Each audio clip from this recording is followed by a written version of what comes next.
dividimos en participantes que tienen que ver con la MEP, con la Maestría en Estudios en Psicoanálisis. Eso fue el jueves pasado. Y ahora corresponde a la licenciatura en Psicología. Pues hoy estará con nosotros Rebeca Ortega. Al ratito les daré su síntesis curricular. Ella es de sexto semestre, obviamente también es parte del equipo de trabajo de Coapsi. Y también estará Io Libertad Mendoza, ella es de octavo semestre de la carrera de Psicología, también en un ratito más. No se ha conectado, creo, pero ya me avisó que ya casi, ya mero. Y pues también saben, ¿no?, que lo común es que haya un invitado o invitada, y que bueno, pues oye, se escucha raro, pero creo que me autoinvité porque pues sí tenía las ganas, el afán de hacer comentarios, ¿no? La idea del Ateneo, o lo medular, creo yo, es compartir experiencias clínicas, ¿no?, construcciones de casos, que es lo que, pues típicamente, por decirlo así, ¿no?, tradicionalmente se trabaja en esta disciplina, ¿no?, del psicoanálisis. Sin embargo, pues creo que hemos hecho énfasis, en lo particular, bueno, yo creo que yo sí, en que no únicamente estamos abocadas a eso, a la clínica psicoanalítica, con sus bemoles y sus puntos de discusión, ¿no? Acerca de, pues, qué es eso de la clínica psicoanalítica. No únicamente allí, sino también la clínica psicológica, lo cual es también un problemón, porque es muy, muy, muy variada y muy diversa, ¿no?, ese asunto clínico en las psicologías. Entonces, pues bueno, el saber arreglárnoslas con eso, con el quehacer clínico, básicamente atendiendo el tema de lo que se entienda por ello salud mental, ¿no? Ahí como que toca muchos puntos, ¿no?, también discutibles, el bienestar, la felicidad, la adaptación, la solución de síntomas, ¿no?, el regresar a un estado original, ¿no?, un estado ideal, buscar un estándar, o sea, todas esas cosas que, pues que bueno, parecería que luego damos por hecho, y pues no, o sea, que como que cada caso nos confronta, ¿no?, nos convoca a pensar y repensar qué onda con lo que hacemos, con miras a que nos sea útil. O sea, ese es, creo, pienso yo, el fin es ese, ¿no?, que nos sea útil en nuestra práctica. Básicamente porque tenemos el interés y el deseo en hacer clínica, ¿no? Y entonces, a la par de que se comparten experiencias clínicas y de construcciones de caso, la idea es también acompañar, ¿no?, con un comentario, no necesariamente, no 100% teórico, pero sí algún comentario que abra cuestionamientos, que abra preguntas, que de igual forma sea útil, ¿no?, y que también abra al diálogo, porque parte importantísimo de un Ateneo, pienso, es el cómo rebote, cómo resuene, cómo haga eco en ustedes, y que ustedes, pues de igual forma participen, ¿no? Es a veces como importante, ¿no?, que en una universidad haya espacios así, creo. No con el tema o el asunto del obtener likes o ser famoso. No, ese no es el chiste. Bueno, a mucha gente le es chistoso eso, pero a nosotros creo que más bien estamos en el rollo de aprender, ¿no?, de ensanchar nuestra experiencia clínica, ¿no?, y tener una, así como diría Foucault, caja de herramientas, ¿no?, como más diversa, más variada para intervenir. En esta ocasión, lo repito, el comentario pues tendrá que ver con esto que tocamos la semana pasada, ¿no?, lo terapéutico, los efectos terapéuticos. o el psicoanálisis en tanto terapéutica, ¿no? Y una terapéutica muy, muy peculiar, o sea, en una universidad. Y ya, si nos queremos poner más puntillosas, más así, más específico todo, en una universidad privada, ¿no? Y con un servicio de atención comunitario y además gratuito, que, ¿no? O sea, eso abre para muchos puntos de discusión, ¿no? El pago, el tema del dinero, la función del dinero en la clínica. Bueno, ese será tema para otra ocasión, ¿no? Como eso, que parecería así como, bueno, así es, ¿no? Así le hacemos aquí. Pues sí que bueno, pero en términos clínicos, ¿eso qué implicaciones tiene, ¿no? ¿Cómo nos las arreglamos con eso? Bueno, eso será para otra ocasión. En este caso, la idea es, la manera de sugerencia o de propuesta es continuar hablando de esto de lo terapéutico, de los efectos terapéuticos. Y bueno, la dinámica también ya la conocen. Cada participante tendrá 25 minutos, ¿no? Y ya después yo trataré de ser más breve. Luego me cuelgo, discúlpenme, para luego hacer el comentario y abrir un diálogo, ¿no? A ustedes. Bueno, pues empezaremos con Rebeca Ortega, ¿no? Les voy a leer brevemente su síntesis curricular.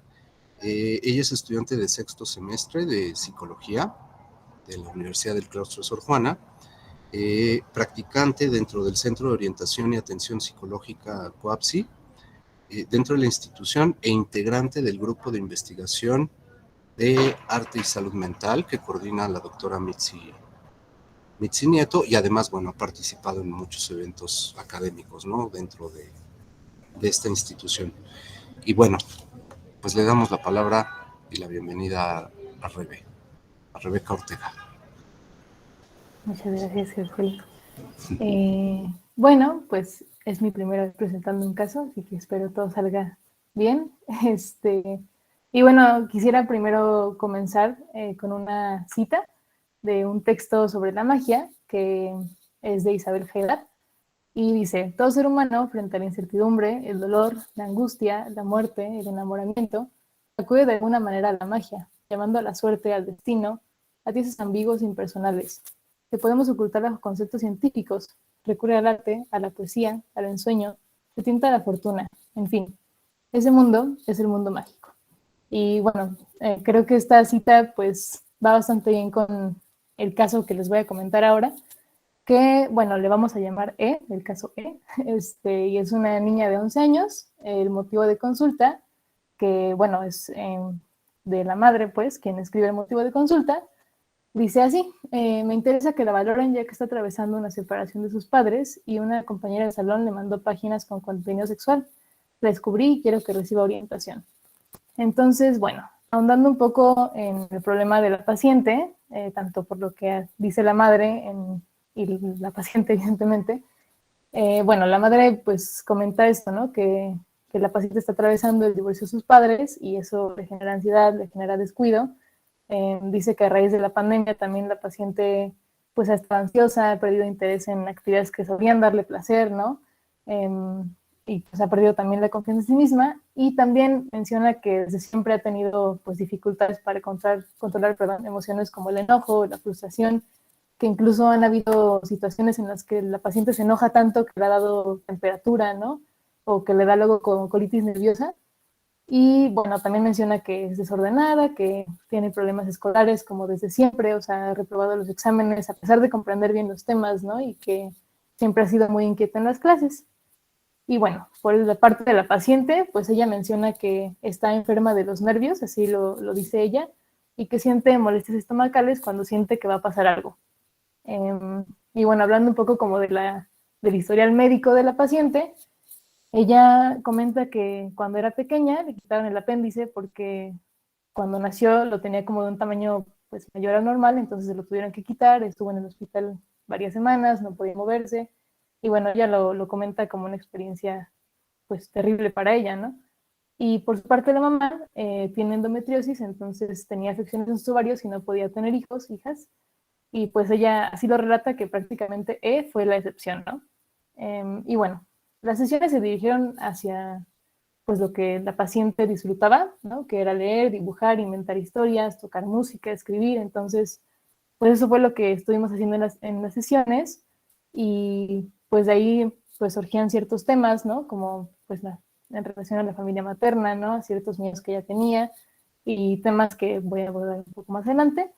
Y bueno, también se le dio como particular atención a su libro favorito, que se llama El libro de los sentimientos, que se conforma por historias que son 6 y son de un sentimiento como cada una.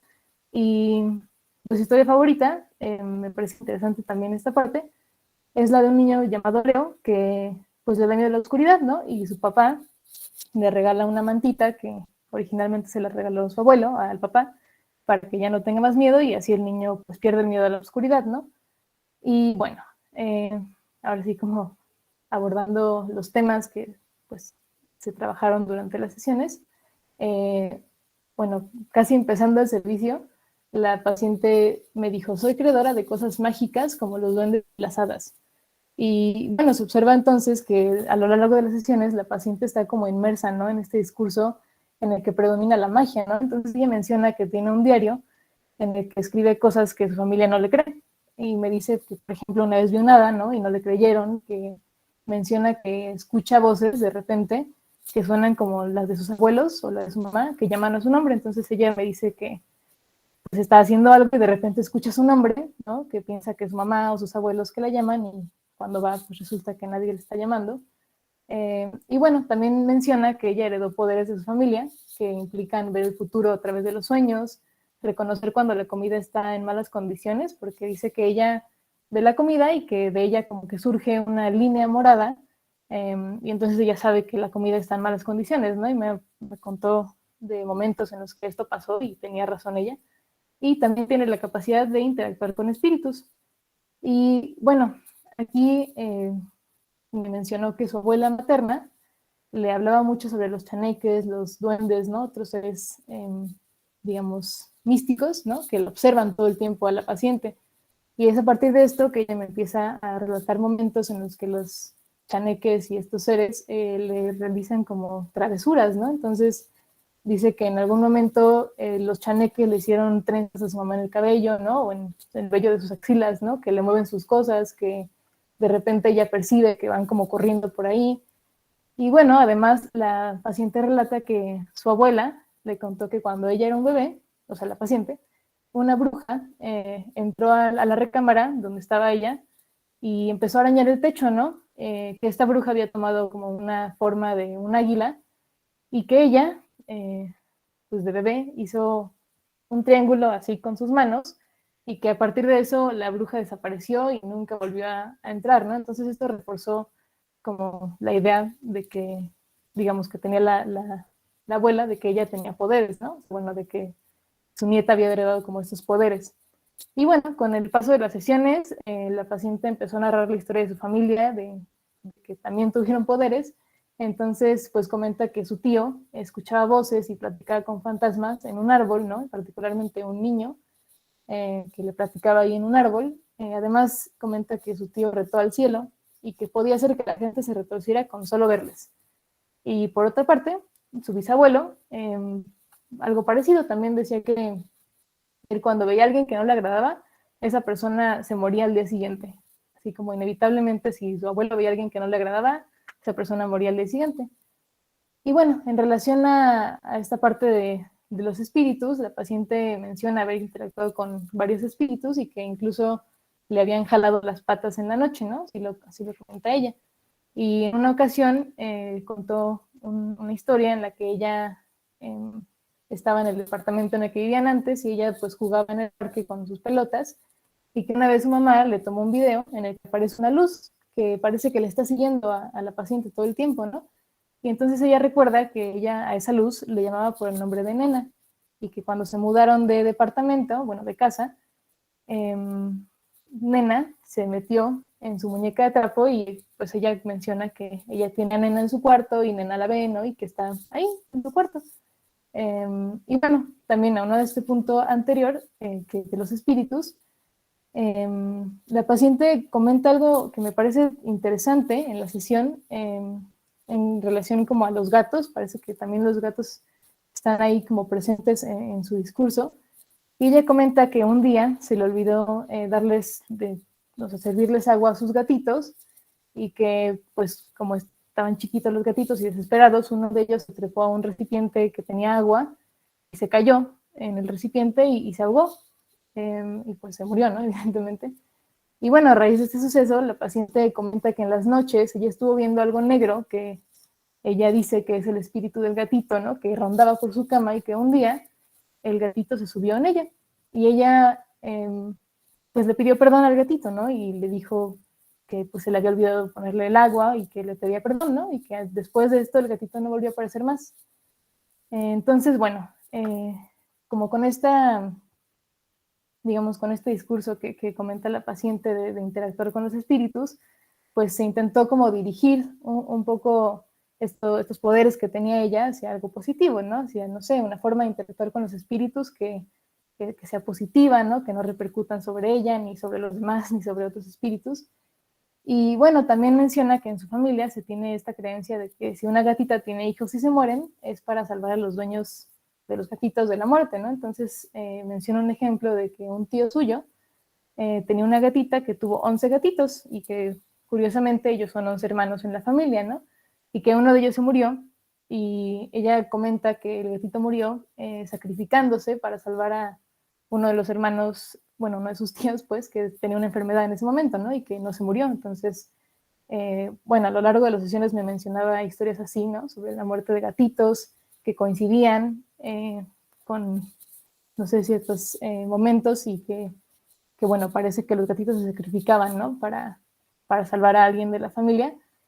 Y bueno, por otro lado, la paciente menciona que sus papás se separaron cuando ella era pequeña, y que ella en ese momento le tomó mucho rencor a su madre, ¿no? Que incluso le decía que, así la voy a citar, te odio porque por tu culpa se fue mi papá, ¿no? Pero bueno, por su parte, la madre, digamos, en algún momento tuve una sesión con la madre, y bueno, no, obviamente no le comenté nada de lo que había hablado yo con la paciente en las sesiones. Esto es algo que surgió pues de la madre. Me menciona que le parecía extraño que su hija le dijera todo el tiempo que la odiaba, ¿no? Cuando se separaron por primera vez sus papás, porque el papá, bueno, ella lo describe como un padre ausente, porque el papá, pues cuando la paciente estaba dormida, en la mañana se iba a trabajar y regresaba de trabajar en la noche cuando la paciente estaba dormida, ¿no? Entonces que prácticamente no, pues no veía a su padre, ¿no? Incluso en los fines de semana el padre tenía cosas que hacer, o, bueno, generalmente estaba ausente, ¿no? Y bueno, al darse una segunda y definitiva separación de los padres, la paciente comenta que ese suceso ya no le afectó de la misma forma que la primera vez, ¿no? Pero la madre, por su parte, cuenta que ella siente que desde ese momento la comunicación con ella se había visto fragmentada. Y bueno, aquí voy a citar a la paciente de algo que dijo en algún momento de la sesión. Dijo, mi papito Luis es un héroe, y yo veía a mi mamá como la villana, porque me regañaba y se enojaba mucho. Mi mamá me pegaba antes, me daba nalgadas con la mano o con una tabla. Mi papá también a veces, y mi papito Luis nunca. Si él me decía que no hiciera algo, no lo hacía. Y bueno, la paciente se refiere a su abuelo como papito Luis. Ella menciona que su abuelo es una persona sumamente especial para ella, y que ella, desde que era pequeña, le decía papá, ¿no? Ella lo consideraba como su padre, a pesar de que la gente le decía que no era su padre, ¿no? Y bueno, durante las sesiones, su abuelo enfermó, pensaban que era COVID, pero bueno, al final no fue y se recuperó. Pero bueno, en ese momento la paciente ingresó llorando a la sesión, estaba muy desbordada, decía que no quería que se fuera su papá, pues su papito Luis, pues. Y bueno, también en una de las sesiones que tuve con la madre, ella me comentaba que su hija lloraba todos los días por lo de su abuelo, ¿no? Y que ahondando un poco también en el tema, la madre comenta que prácticamente el abuelo es un héroe para toda la familia, ¿no? Eh, También le comentó a la paciente que su abuelo le contó que cuando ella era bebé, ella le agarró el dedo índice a él y a su mamá, con una manita una y con otra manita al otro, y que eso significa que tienen un lazo especial, ¿no? Una conexión que es muy rara que se tenga, ¿no? En la vida. Y bueno, la paciente comenta que ella desde que se regresaba de la escuela y comía, subía y, bueno, porque en la casa que vivían los abuelos vivían arriba, subía y estaba con sus abuelos todo el tiempo, ¿no? Particularmente con su abuelo. Y pues parece que el abuelo también tiene una historia interesante. Menciona a la paciente que cuando era pequeño, él vivía en China, son chinos, sus dos abuelos, y que no tenía dinero. Entonces, bueno, él era pobre y jugaba con basura, con cáscaras de fruta. Y bueno, ahora que es grande, él se compra juguetes para él, ¿no? Que comparte con su nieta, con la paciente. Y bueno, el abuelo cuando vivía en China, pues viajó a Alemania, a Estados Unidos, a México, y parece que pasó por muchas situaciones que le dieron como este papel de héroe, ¿no? En la familia. Y bueno, finalmente, durante ya las últimas sesiones, la paciente comentó sobre una actividad secreta que ella disfrutaba mucho, ¿no? Y que era dibujar corchetes, esos que abren un paréntesis, lo voy a poner aquí en el chat. Este, ella los decoraba, ¿no? Como si fueran una cara de perfil. Y todos eran mujeres siempre, ¿no? Entonces ella los hacía uno y otro y otro y otro y otro. Esa parte me pareció interesante y, y, bueno, también es algo que estuvimos haciendo en las sesiones.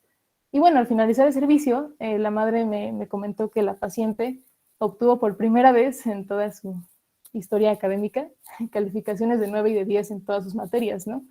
Y que eso también le dio como mucha confianza a la paciente, ¿no? Porque, bueno, eso no le había pasado, ¿no? Y bueno, también la madre comenta que pues su hija también había recuperado como interés en las actividades que le gustaban hacer, que se estaba expresando mejor con su madre y pues bueno, ¿no? La madre estaba como muy eh, contenta de que sentía que, así la voy a citar, que su hija había como que tenía vida de nuevo, ¿no? Y bueno, entrando un poco a una parte más teórica, pues nos encontramos, creo yo, con lo que parece ser una estructura psicótica, ¿no? O sea, parece que la ley del padre está como difusa, ¿no? O sea, tenemos un padre que está ausente, ¿no? Un abuelo que funge, ¿no? Un poco como esta figura paterna para la paciente, pero que está como en este lugar de héroe, ¿no? Como casi de ídolo, ¿no? Y bueno, que es muy permisivo con ella, o sea, están, pues sí, la paciente decía que nunca le había pasado mal con su abuelo, que su abuelo nunca la había regañado, ¿no? Y por otro lado está pues su abuela y toda su familia que están como inmersas en este mundo mágico, ¿no? Y que contribuyen también a construir como esta metáfora subjetiva que está predominando en el discurso de la paciente, de la magia, los espíritus, ¿no? Y por otra parte está la madre, ¿no? Que, digamos, infunde un poco como una demanda en la paciente y que también, no sé, parece que no es como muy constante, ¿no? O sea, por momentos está bien, por momentos pasaba esto de que le pegaba, ¿no? Y está ahí esta demanda, ¿no? Y bueno, aquí diciendo un poco una cita de Lacan, pues Lacan dice, ¿no? El síntoma del niño se encuentra en posición de responder a lo que hay de sintomático en la estructura familiar, ¿no? Entonces, creo que es algo que hay que considerar. Y bueno, en el discurso de la paciente se hace presente, ¿no? El otro, ¿no? Que la habla, que la mira, ¿no? Que parece en momentos una amenaza, ¿no? Pero que también está ahí acompañándola, ¿no? Significando, y que la vemos pues en estos espíritus, ¿no? Que la ven, que la visitan, que por momentos arañan el techo, ¿no? Pero que no le hacen nada, o sea, solo están ahí, ¿no? Se hacen presentes como constantemente, ¿no? Y este componente mágico que está como en el discurso de la paciente, pues en momentos parece que adopta como una función liberadora, ¿no? Como que genera angustia y también libera de angustia, ¿no? Y bueno, hablamos de una angustia que en la psicosis implica un otro que ama, ¿no? O que persigue. Y, y bueno, me parece interesante, ¿no? Este componente mágico que surge en las sesiones. Y bueno, la magia surge del lenguaje. Se desarrolla entre una comprensión lógica del mundo y una representación imaginaria, ¿no? Donde la palabra es la vía de la magia. Y parece interesante, entonces, como en este discurso de la paciente en torno a la magia se desarrolla a partir de la palabra y que es una palabra del otro, ¿no? Otro con mayúscula y con minúscula, porque, bueno, lo vemos muy presente en la familia, ¿no? Entonces, bueno, esa parte me pareció interesante a considerar también. Y bueno, por otro lado, hablando más como del trato con el psicótico, pues vemos que implica pues reconocerle como sujeto, ¿no? Establecer un diálogo con este sujeto que permita el acceso a una reconstitución subjetiva, ¿no? Se trata de incluirles en un dispositivo que significa un vínculo social que dé lugar a una condición en la que el sujeto construye su propio saber, ¿no? Estamos hablando de que el lugar del analista, entonces, digo, a pesar de que no es un análisis formalmente, pero bueno, implica, ¿no? Este lugar de escucha que le otorga al paciente un espacio también de saber, ¿no? Y bueno, en el caso particular de los niños y niñas, ya para cerrar, pues creo que es fundamental, ¿no? Dejar claro que este es un espacio de análisis, pero del niño, ¿no? De la niña en este caso, ¿no? O sea, que es suyo, no es mío, o sea, yo no voy a decir qué vamos a hacer, es ella, su mamá no va a controlar este espacio, ¿no? Es ella, es su espacio. Creo que esos son momentos importantes, ¿no? En el análisis con niños y niñas, y particularmente con esta paciente, con esta estructura, ¿no? Creo que era fundamental no cuestionar este discurso mágico, ¿no? O sea, era más cuestión de dirigirlo, ¿no? De darle orden, de reconstituirlo, ¿no? Y esto, pues a través de las actividades, ¿no? Por ejemplo, que la paciente proponía dentro de las sesiones, ¿no? Entonces, dirigir esta magia, ¿no? A algo que a la paciente, pues, le pueda parecer, digamos, no sé, a través de sus historias, ¿no? Entonces hacíamos historias de los dibujos, de leer, de escribir, ¿no? Que también era algo que a la paciente le apasionaba, ¿no? Entonces, pues bueno, sí, fue mi caso. Y muchísimas gracias, Gretel, y todas y todos por estar aquí. Gracias, Rebe. Uy, pues, así como dice Lip, es que bueno, salen muchas preguntas, ¿no? Muchos puntos de discusión, pero está, no únicamente muy interesante, o sea, obviamente está muy interesante, sino muy como resonante, ¿no? Para discutir. Que les digo, en un ratitito más continuaremos con esas preguntas que seguro tienen, pero, pues ahorita déjenme encontrar la síntesis curricular de IO. Bueno, ya lo encontré. Ahorita vamos, Rebe, con las preguntas y comentarios. La síntesis curricular de Libertad Mendoza Ibarra. Ella es estudiante de psicología. Realizó prácticas clínicas en Coapsi, donde actualmente está llevando a cabo su servicio social, al igual que ha participado en actividades extracurriculares como parte del staff del Sensorama por parte del Colegio de Psicología y expositora en las jornadas académicas junto con Minerva Gutiérrez en el tema de eficacia de evaluación neuropsicológica en línea, y cuenta con un diplomado de intervención en crisis y un taller impartido acá, algunos profes de la Universidad del Claustro de Sor Juana. Pues muchísimas gracias, Io, que estás por acá, y te damos la palabra. Gracias. Muchas gracias, Jorge. Te faltó decir que me lo impartiste tú, el místico Jorge Moctezuma. Pero bueno, muchas gracias por esa breve introducción. Y yo la verdad tuve como algunos problemas para encontrar el título de mi Ateneo del día de hoy, a lo cual pues por último le puse el significante masculino en la palabra. Ahorita voy a explicar un poquito mejor el por qué. Y bueno, este caso que voy a exponer es pues reciente, que tuve con un paciente el cual en primera instancia no explicó mucho de su malestar en el motivo de consulta, lo cual considero que para todos nosotros es como sumamente importante y es como el acceso a la primera demanda, ¿no? Bueno, pues este primer acercamiento y él, entonces en el caso que atendí fue con esta persona al cual llamaré Armando por motivos pues de confidencialidad. Él, cual es un joven adulto, que actualmente tiene 31 años de edad, filósofo con carrera trunca y que actualmente se encuentra viviendo con su pareja, con la cual ya lleva 8 años. Bueno, y pues él se dedica a trabajar actualmente en una librería. Bueno, él empieza la primera sesión comentando sus problemas principal, en el cual pues estaríamos basándonos mayormente en las 2 sesiones que le corresponden.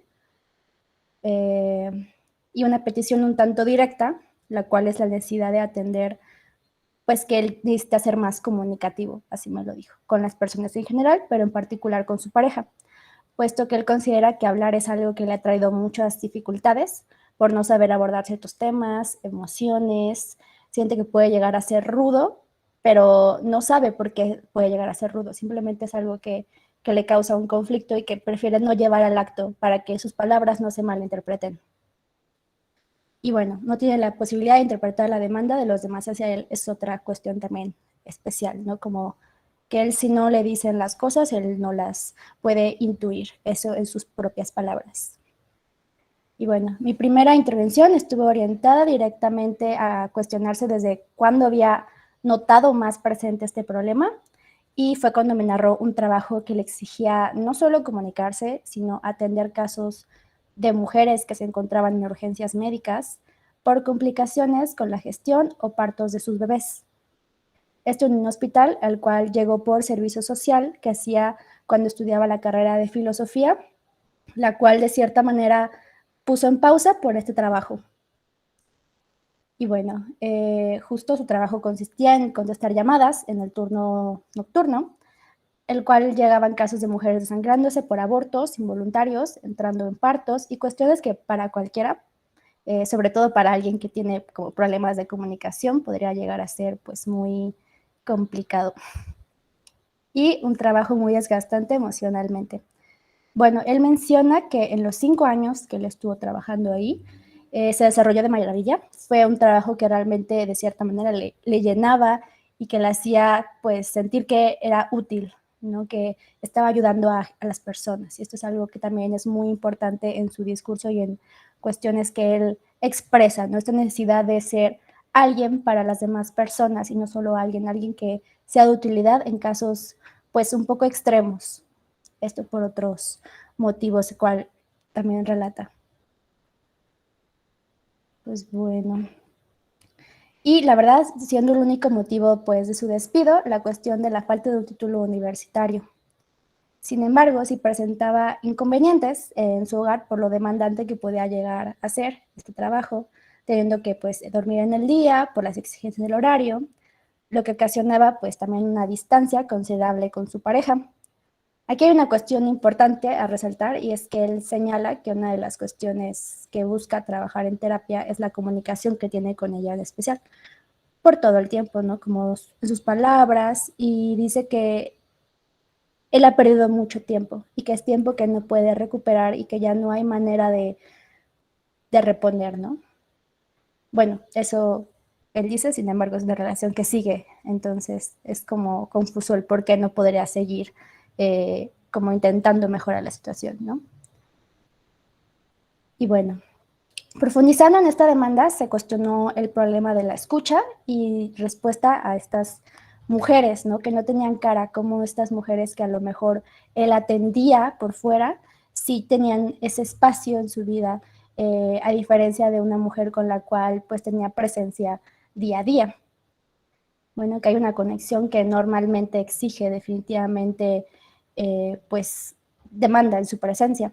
Y una intervención que me pareció prudente resaltar es la explicación que él podía llevar a la imposibilidad de comunicarse con su pareja, y es cuando él aborda el tema de su dinámica familiar cuando él era niño, y asegura que es un problema que le pasa en general con todas las personas y que no proviene de ningún suceso en específico. Eso en primer lugar lo dijo.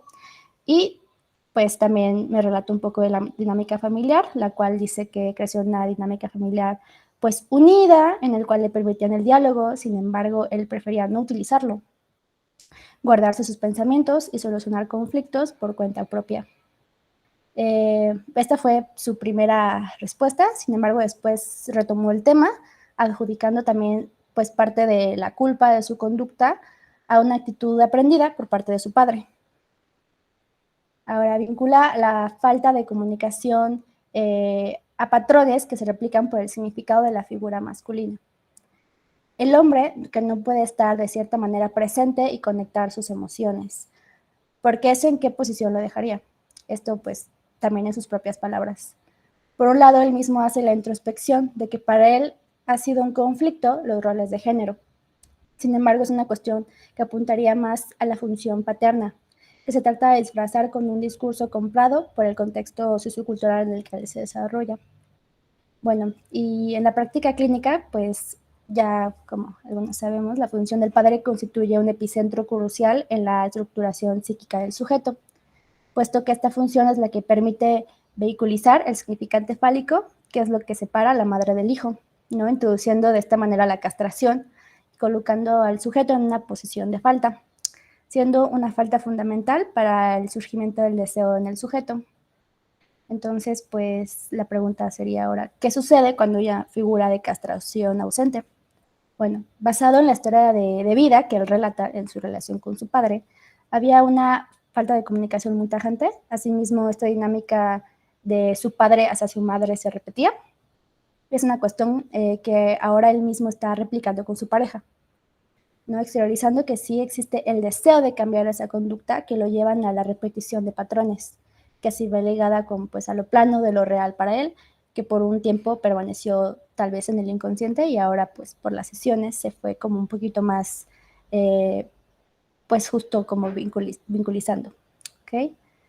Y sin embargo, a lo largo de las sesiones que desmenuzamos pues de alguna manera estos significantes, ocurre un conflicto psíquico, el cual pues está establecido un poco entre su yo represor y lo reprimido, y es aquí cuando un nuevo deseo sale a la luz y es cuando me pide que le dé una serie de pasos, ¿no? Para empezar a ser una mejor pareja, amigo e incluso hijo, para poder de cierta manera satisfacer las necesidades de los demás. Esta demanda directa que se me da a mí como terapeuta tiene mucha relevancia, pues por el papel que me otorga de esta figura de autoridad, de cierta manera, que requiere que sea castrante para poner pues un orden y una ley de sus acciones, bueno, y su forma de llevar su vida, reafirmando la falta de una pues figura simbólica de un padre que le permitiera comportarse en sociedad, de cierta manera. Y pues también en lo relacionado con las dificultades en las que se hace introspección, que no sabe pues desenvolverse de manera adecuada, es en su actual trabajo, de igual manera, ¿no? En el cual exige tener atención al cliente. Repito, pues ahora trabaja en una librería.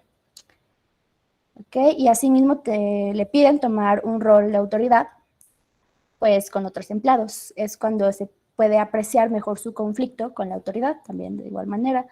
Pues asegura que prefiere no intentar dar indicaciones por el simple hecho de que éstas pudieran ser entendidas como malintencionadas, ¿no? Aun cuando se trata de desempeñar acciones que corresponden al puesto de trabajo de cada quien, debido a que no quiere verse como una persona prepotente, en sus palabras. Menciona no tener las capacidades de apalabrar siquiera una orden sin sentirse mal, y bueno, en mi intento de intervención de este significante, y porque eso la autoridad se podría ver como negativa, regresa a la cuestión de no poder acercarse a las personas. Por ende, ser un líder no lo considera un trabajo fácil. Al igual que esto genera cierta aversión, ¿no? Por vinculándose con el significante paterno y la negación con la identificación que siente hacia él. Y pues en la cadena simbólica de sus necesidades, la repetición se convertiría en un obstáculo, momento en el que emerge la resistencia. Es decir, por un lado, se podría entender la repetición como un mecanismo inherente al fenómeno transferencial, en el sentido de que esta última se actualiza emociones de amores reprimidas. Pero también la repetición puede verse en un obstáculo, lo cual está pues íntimamente relacionado al momento en que prevalece al actuar, ¿no? Este actuar puede pues visualizarse en el concepto de Aheren, freudiano, al cual se podía entender como la repetición de un acto, un modo de retomar el pasado al presente, y el significante fálico, que no se puede nombrar, que es un vacío, que es el que siguiente como la falta, ¿no? Que es el significante del deseo y que no se puede atrapar porque se desliza metónicamente, dando sentido a la resignificación a falta de su padre que lo transfiere a la repetición. Espero haberme dado a entender. Bueno, al final, en la onceava sesión, preguntó si había la posibilidad de seguir con el análisis conmigo. Ya incluso si era necesario pagarme, lo cual pues, tristemente no es posible. Y bueno, pues asegura que había mucho que aún quería decir y que fue cuando le pregunté que por qué no había comentado lo que quería decir, porque esto que acabo de narrar de cierta manera fue el único discurso que logré pues escuchar en las 12 sesiones que tuvimos juntos. No era el siempre dar vuelta en el mismo tema. Y pues fue cuando repitió el mismo discurso otra vez de la falta de intención y el tiempo perdido que él me había ahora hecho tener a mí, ¿no? Volviéndome a adjudicar una posición de repetición de los tipos de relaciones que él lleva, ¿no? Ahora todo el tiempo que me hizo a mí perder y que ya no va a poder recuperar. Algo así como, pues, como le decía que a su novia ya no podía recuperar el tiempo que había perdido. Y en las conclusiones finales estuvo muy presente la cuestión del, pues justo del tiempo perdido, y es que es evidente mencionar que el pasado no se puede cambiar. Que si tan solo hubiera podido conectar con más personas, hubiera tenido un encuentro más placentero con ellas, siendo lo que ahora lo detiene el hecho de no saber cómo empezar a generar estos cambios. Aprender a tener tacto, y fue cuando hice mi última intervención, de qué tal si solo pues empezaba o se deseaba empezar, pues realmente exhibiendo que tal vez no había un deseo propio, más allá del deseo que otros la habían hecho notar.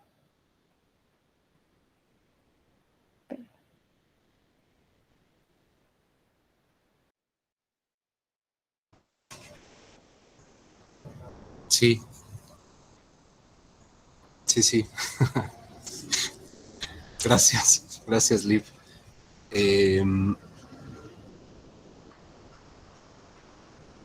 Pues no sé si, bueno, dentro de las muchísimas diferencias que hay entre ambos casos, básicamente porque son casos diferentes, obvio, ¿no?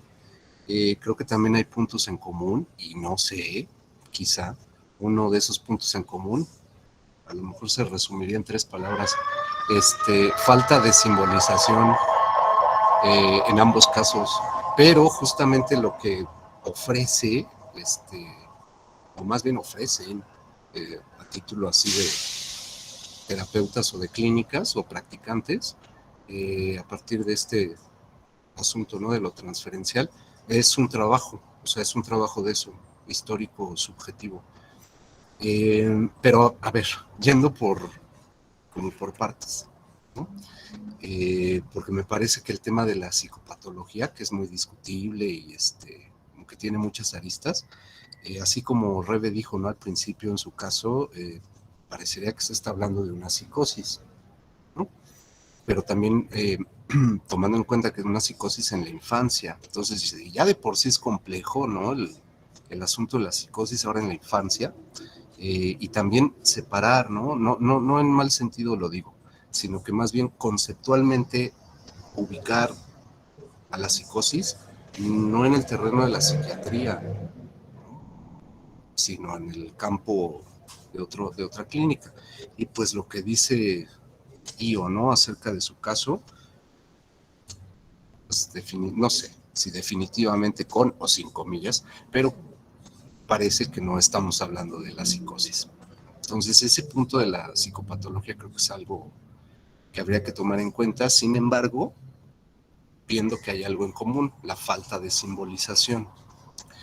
Bueno, entonces, a reserva de que el público tenga varios comentarios que hacer y observaciones, yo les decía al principio, iba a dar un comentario muy breve, dándole continuidad al del jueves pasado, que tiene que ver con los efectos terapéuticos. Y cómo es que hace 8 días mencionábamos, ¿no?, Coapsi, ¿no? O sea, estamos hablando de algo muy específico, muy peculiar, ¿no?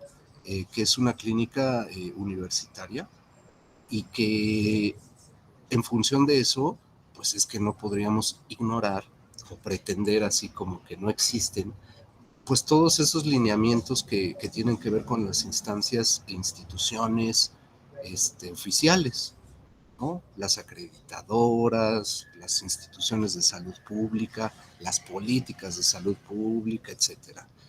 Entonces, si estamos en este terreno, en este territorio, ¿no? Y nos hace eco, nos importa, nos concierne, sabemos de la importancia del psicoanálisis y de su aplicación y de su viabilidad, y no nada más eso, sino de lo necesario que es que haya este tipo de espacios, ¿no? Pues entonces tendríamos que replantear y repensar, ¿no? El cómo estamos concibiendo pues todos estos esfuerzos que hacemos en COAPSI, muchas personas. De ahí la importancia, creo yo, del tema de los efectos terapéuticos. Bueno, les repito, hace 8 días hablábamos de eso, ¿no? De qué se entiende por efecto terapéutico, que si acá nosotros, pues apostamos o le tiramos primero, antes que otra cosa, a buscar efectos subjetivos, ¿no? O si se quiere usar el término, efectos analíticos, y entonces viene el efecto terapéutico más temprano que tarde. Es lo que constatamos una y otra vez, ¿no? Hice mención a esto de las instancias oficiales y el discurso científico y etcétera, porque pues no podríamos dejar de lado que desde 1952 un señor Eysenck, ¿no? Quien escribió La rata y el diván, cuestionó, y no nomás cuestionó, sino rudamente sentenció, ¿no? La carencia de cientificidad del psicoanálisis y que no había eficacia, en un artículo muy, muy famoso, que no está en español, pero ahí está, ¿no? Ahí está desde 1952, justo cuando surge el DSM-1, ¿no? Y muchas otras cosas que en otros contextos ya hemos hablado de qué pasó en 1952, ¿no? También aparecen los psicofármacos a nivel industria, y etcétera. Bueno, casualmente, así, dicho con ingenuidad, casualmente, también en ese año aparece este artículo de la ausencia de eficacia del psicoanálisis. Sin embargo, creo que pues desde por ejemplo, la 34ª conferencia, ¿no? De Freud, que se llama Esclarecimientos, Aplicaciones y Orientaciones, esa conferencia es del 32, él comenta, ¿no? Freud comenta, nació como terapia, pero ha llegado a ser mucho más que eso, aunque nunca abandonó su patria de origen. O sea, lo decíamos la vez pasada con estos dos señores, Freud y Lacan, ¿no? Más allá de que haya, por momentos de sus respectivas obras, una energía puesta, ¿no? En lo teórico, ¿no? En ese trabajo de abstracción y propuesta conceptual, pero nunca soltaron la clínica, ¿no? Y nunca dejaron de lado esa preocupación por los efectos terapéuticos o al psicoanálisis en tanto psicoterapia, que no es, también lo comentamos, que no es lo mismo que psicoterapia psicoanalítica, o como dijo Lacan, que es una psicoterapia, pero no una terapia como las demás, que tiene sus especificidades. Decíamos, ¿no? En ese texto de Variantes de la cura tipo, dijo una terapéutica que no es como las demás, y en el seminario 24 dice, ¿no? Nuestra justificación y nuestro deber son el de mejorar la posición del que sufre. Mejorar, habla de mejorar, de una mejoría. En el seminario 11 también hay ahí una cita importante, el psicoanálisis es un sesgo práctico, es un sesgo práctico, y dice, para sentirse mejor. Y esto no lo comenté hace 8 días. Hace 8 días traje otro tipo de referencias que hablaban de la felicidad, ¿no? De cómo el sujeto llega a un punto donde se siente suficientemente feliz en su vida o conforme con su vida. ¿No? Y así como que, bueno, le estaban preguntando acerca del propósito y los fines del análisis. Y hay ese tipo de contestaciones. ¿Qué signifiquen? Pues muchas cosas, justamente para eso estamos aquí hablando de esto, ¿no? De los efectos terapéuticos. ¿Cómo es que el psicoanálisis, si no hay terapéutica, pues complicado, ¿no? No precisamente nos quedaríamos conformes con que es un ejercicio intelectual de autoconocimiento para, pues, ¿no? También tiene ahí como efectos concretos y prácticos en la vida cotidiana de la gente, ¿no? Y este señor joven, paciente de IO, y esta pues niña, paciente de Rebe, hay o sea, hay bastantes efectos terapéuticos. Les decía cuáles son esos efectos o esas implicaciones de la psicopatología, ¿no? Dentro del trabajo que están haciendo. Una pregunta no específicamente así para alguna de las dos, sino en general, ¿no? La parte de la intervención. ¿A qué llamamos efecto terapéutico en psicoanálisis? Decía hace ratito que eso se va a desprender de un efecto subjetivo, de un movimiento subjetivo, ¿no? Habría que preguntarse cuáles son las intervenciones que dan lugar a esos movimientos y a esos efectos terapéuticos. Pues es lo que nos están mostrando, compartiendo Liv y Rebe, ¿no? O sea, justo están poniendo de relieve a través de la construcción de un caso, ponen de relieve sus intervenciones, las cuales están montadas ¿en qué? En el dispositivo, ¿no? Y podríamos entonces decir que es una terapia basada en la supervisión, ¿no? Y basada en los testimonios clínicos y en la construcción de casos, haciendo contrapeso, ¿no? Como una propuesta, una alternativa a lo que en medicina, ¿no? En ciencias biológicas se conoce como terapia basada en evidencias. Creo que eso es una contribución muy, muy importante. Pues algunas hipótesis, ¿no? Como parte de este comentario que les estoy haciendo, pues parece ser que el método de prueba en psicoanálisis o en la clínica psicoanalítica, pues es el estudio de caso, ¿no? Sí, yo agregaría que no es el único, que por eso existe la investigación cualitativa y que hay muchas técnicas y estrategias de recolección de datos y de análisis cualitativos para dar un soporte y un sostén a esta verificabilidad. Yo no hablaría de validez, porque es una noción estadística, pero sí de verificabilidad, justo de la eficacia y los resultados de lo que nos están hablando ustedes, ¿no? O sea, los efectos terapéuticos. Creo que cuando la gente entra a Coapsi, como sus pacientes, ¿no? Llegan con algo muy, muy específico, algo que les aqueja, y eso empieza a cambiar, la relación que tienen con eso. Después de esas 12 sesiones, o digamos, de esos 3 meses, la relación que tienen con ese síntoma, no síntoma en sentido médico o psiquiátrico, sino la manera peculiar que tienen de dar cuenta, ¿no? De lo que les pasa, de lo que les hace sufrir. Podríamos decir que eso es un síntoma. La forma de relacionarse con eso cambió. Esa posición se modificó, ¿no? Los efectos de la entrada en transferencia. O sea, cómo a partir de que se establece un vínculo, una relación con cada una de ustedes, ¿no? Ya en ese eje o en ese campo empiezan a darse también movimientos. Y ya no es lo mismo, estar trabajando a partir de esa relación o de ese lazo, ese lazo de trabajo, y la experiencia comienza a cambiar. También, bueno, creo que ahí eso fue sí peculiar, lo mencionó muy específicamente Libertad, ¿no? El tema del nombre del padre, ¿no?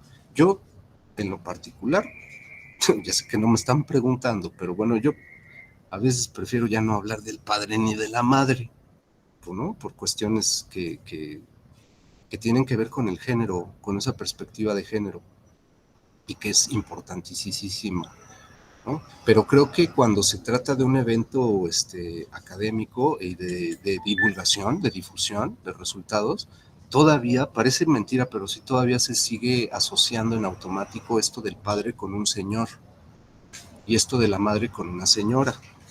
¿no? Quien se festeja el 10 de mayo. Cuando no es así, por eso el tema de la contención o la función de la contención y la función de regulación, creo yo, es propuesta que nos permitirían ampliar, ¿no?, la perspectiva. Ya no estamos hablando de señores y señoras, no estamos ya como en otro orden, ¿no?, de cómo se distribuyen esas funciones y los efectos que tienen. Sí, justo hablar de la función y los lugares. Bueno, y también por otro, eso lo mencionó Liv, pero también se sale de situaciones de riesgo. O sea, cómo es que los pacientes llegan por algo, por una X, a despejar, pero están en riesgo, ¿no? Y eso luego nos obliga a, bueno, obedecemos a eso que nos dicen los libros, ¿no?, que uno tiene que ser neutral y así como con cara de cuchara y así como muy adusto, o uno se avienta, ¿no? Creo que sí está bueno aventarse siempre y cuando uno ubique dónde está parada, ¿no?, y por qué está como haciendo lo que hace, medio calculando un efecto o una consecuencia, ¿no?, del acto, de la intervención. Si eso está, y de ahí la importancia de trabajar en equipo, ¿no?, en comunidad, ¿no? Si eso está, pues sí, se avientan, y creo que estos son claros ejemplos de cómo se están aventando, ¿no?, con personas que están a veces en riesgo. Y cómo a partir de esa intervención se sale de un riesgo o incluso se toma una decisión que se había pospuesto, ¿no?, o que ni siquiera se había contemplado, y de repente, así como magia, como dijo Rebe, que no es precisamente magia así tal cual, empiezan a decidir, porque también hay un cambio en su relación con el deseo, empieza a aparecer esa dimensión del deseo, ¿no? En parte, ¿qué es lo que quiero? ¿Qué quiero para mí? ¿No? Que no es precisamente el deseo, pero empieza ahí como a vislumbrarse algo, ¿no?, algo que implica una decisión. Creo que queda claro que trabajamos el caso por caso, ¿no? No, que sí hay principios, pero no estándares, y que de acuerdo a cada una de las terapeutas empiezan sus intervenciones, ¿no?, y les dan continuidad, dependiendo del estilo y lo específico del caso. Creo que los efectos terapéuticos son consecuencias, no fines preestablecidos, no son fines anticipados, no es algo que obedezca a un protocolo y a un plan, a un programa, sino que son consecuencias sí buscadas, sí esperadas, ¿no?, pero no predeterminadas. Y pues algunas dificultades, ¿no? Creo que lo que nos presentan, si nos acercamos con la mirada de medición cuantitativa, pues bueno, van a decir, no, pues estas dos terapeutas nos mostraron un montón de sesgos, ¿no? O sea, como que eran hipótesis que ellas mismas querían corroborar, querían confirmar, y por eso nos mostraron lo que eligieron. Bueno, o sea, si alguien dice eso, pues lo dejamos porque somos respetuosos, pero pues caemos en cuenta que no ha agarrado la onda de qué es trabajar un caso, ¿no?, de cuál es la lógica que subyace a un caso, y que no tendríamos por qué ni siquiera mencionar esa palabra del sesgo, ¿no?, que viene de la estadística, obviamente. Ponen ustedes de relieve algo, varias cosas, a partir de esos recortes, ¿no? Entonces, una cosa es la práctica, lo que pasó, que podría decirse, pues únicamente ustedes presenciaron eso, atestiguaron eso que les dijeron, con incluso la entonación, pues eso ocurrió, ¿no? Bien a bien no supimos qué ocurrió. No es que queramos saber bien a bien, fría, objetivamente qué pasó, sino más bien que a partir de estos recortes, pues nos están mostrando una lógica, un orden de algo que tiene que ver con el tratamiento del sufrimiento. Lorán, ¿no? Este señor Eric Lorán dice, el caso deja ver el lugar que el sujeto ha tomado, ¿no? Ustedes han tomado, el lugar que han tomado y también el sujeto, el paciente, pues, que es el lugar que ha tomado, las determinaciones que lo movieron, los traumas a los que se enfrentó y también las respuestas halladas y los fracasos. O sea, a partir de esos recortes vemos eso, ¿no? O sea, escuchamos, pues. No es que sea una clínica de la mirada, es una clínica de la escucha. Estamos escuchando eso, ¿no? Cómo es que ustedes van dándole un orden y una continuidad a una intervención.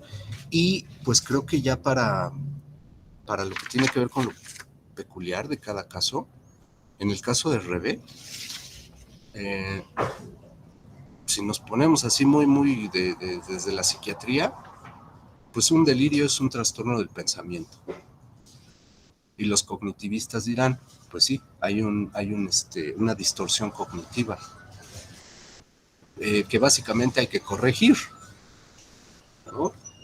O sea, esa niña está mal, porque habla de cosas mágicas. Esa referencia de la magia, la estructura de la magia, ¿no? Este texto de Lévi-Strauss y la eficacia simbólica. Por eso decía al principio yo, ¿no? La falta de simbolización. La estructura de la magia, cuando uno dice que es mágico, creo que lo dice uno en ese sentido, que tenemos esa confianza en la palabra, en el discurso y en el lenguaje, ¿no? Y que eso tiene efectos de magia, de eficacia simbólica, ¿no? Que cuando empieza a darse un tratamiento de eso, que no tiene palabras, que no tiene elementos para afianzarse al lazo social, al discurso, entonces creo que esto que hace Rebe es basiquísimo, es necesario, muy necesario, ¿no? En estas épocas de desubjetivación, ¿no? ¿Cómo ubicamos el delirio? Hay un analista que seguro conocen, Colette Soler, que esa definición a mí me late mucho, si la conocen, que es un delirio, es un proceso de significantización, ¿no? O sea, sabemos desde el seminario 3 de Lacan, la psicosis, que la metáfora delirante, ¿no? Cuando hay un punto donde llega un sujeto que no tiene elementos simbólicos para poder sortear eso, para poder pasar eso, ¿no? Pues en ocasiones se desencadena un delirio. Le llama eso metáfora delirante. Pero también habla de compensaciones imaginarias y de suplencias simbólicas e imaginarias. Con un alguien, con un otro, llámese en este caso Rebeca, ¿no? Que está acogiendo eso. O sea, no está ubicando pensando, ay, necesita un antirrecurrencial, ¿no? Es decir, un estabilizador del estado de ánimo. O hay que darle un antipsicótico. No. Bueno, un psiquiatra diría que obviamente. Pero acá, más bien, se le empieza a dar la palabra, se abre la posibilidad de usar la palabra y empieza a construir un delirio, pero no en términos de prejuicio, de, está delirando, hay que encerrarla. No, sino más bien el sujeto está intentando afianzarse a lo simbólico y está tratando de elaborar algo, como que abran cancha, dejémosle que elabore. Y eso no se va a poder si uno está con el protocolo en la mano, ¿no? Con esto de la objetividad y la medición. Pues Rebe está dándole pauta a eso, sostén a eso, una contención, ¿no? Y pues que hay brujas rasgando el techo, pero que están ahí. Bueno, ¿qué hubiera pasado si Rebe no hubiera estado ahí? No se hubiera dado ese trabajo, no sé, no sabemos qué pasaría. Pero probablemente estas figuras que son siniestras, terroríficas, ominosas en sí, así como las brujas, dragones, demonios, y etcétera, sí, pero están ahí, ¿no? Y ella empieza a hacer cosas. Sorpresivamente al final para la mamá saca 9 y 10 en la escuela, ¿no? Que muchas veces a nosotras sí nos importa eso, ¿no? Sí nos importa, pero no únicamente. O sea, está padre, está bueno que saque 9 y 10, sí, sí está bueno que saque 10, pero está mucho mejor lo que escribió Tere, que abran cancha, para que simbolice, para que elabore, ¿no? Para que haga más lazo social, para que se ensanche esa capacidad pues de vivir, pues, de vivir con sentimiento, ¿no? Con una adecuación en sí misma y que empiece a definir lo que ella quiere, ¿no? Más allá del que no tendría que ser lapidario o fatídico, ¿no? El diagnóstico de, es psicótica. Pues sí, ¿no? O sea, no, que clínicamente hay un delirio, podríamos decir que sí. Bueno, yo estoy de acuerdo con esto que dice Rebe, probablemente alguien diga que no, que es más bien una transición, ¿no? Porque está en la infancia y que pues no precisamente ser un delirio en la infancia, y está bueno, o sea, está buena esa discusión, está, digamos, pendiente, ¿no? Pero lo que sí es que a partir de lo transferencial, que muy bien me parece sostiene Rebe, empieza a tejer, ¿no? A articular cosas. No es que, pienso yo, Rebe se haya propuesto mejorar el rendimiento escolar, ¿no? Sabemos la cita que hizo de Lacan, ¿no? Del síntoma del niño que revela la verdad de la familia. Muchas veces sabemos que todo eso trágico, violento, familiar, pues lo están expresando, lo están desplegando las niñas, ¿no? Los niños. Y que muchas veces los papás, las mamás, lo que quieren es justamente que sus hijos saquen 9 y 10. Y ya, ¿no? O sea, con eso está bueno. Con eso está bueno. Entonces, Rebe es buena psicóloga. Obviamente, Rebe es buena psicóloga. Bueno, va en 6º semestre. Aún no es psicóloga, pero eso es una obviedad, ¿no? El punto creo que no es obvio para gente ya ajena al campo del psicoanálisis, es lo relevante e importante que haya alguien que sostenga eso, sin prejuicio, así, ¿no? De que pues, está hablando de eso, pues sí, pues déjala que hable y que vaya como articulando cosas. Entonces, bueno, a mí me parece que sí, no sé, yo lo que quería como preguntar, bueno, no preguntar de que como examen, sino más bien mi comentario va en el sentido de las dificultades que existen ya de por sí con el tema de la psicosis, soportar el delirio, soportar en buen sentido, darle soporte al delirio, pero en una niña, en un niño, ¿no? ¿Cómo es que eso presenta dificultades? No en universal, no estándar, pero sí presenta dificultades. Un poquito si podrías ampliar ese punto. Y por el lado de libertad, bueno, son muchas aristas, muchos puntos. A mí uno que me llamó bastante es el tema de la repetición, ¿no?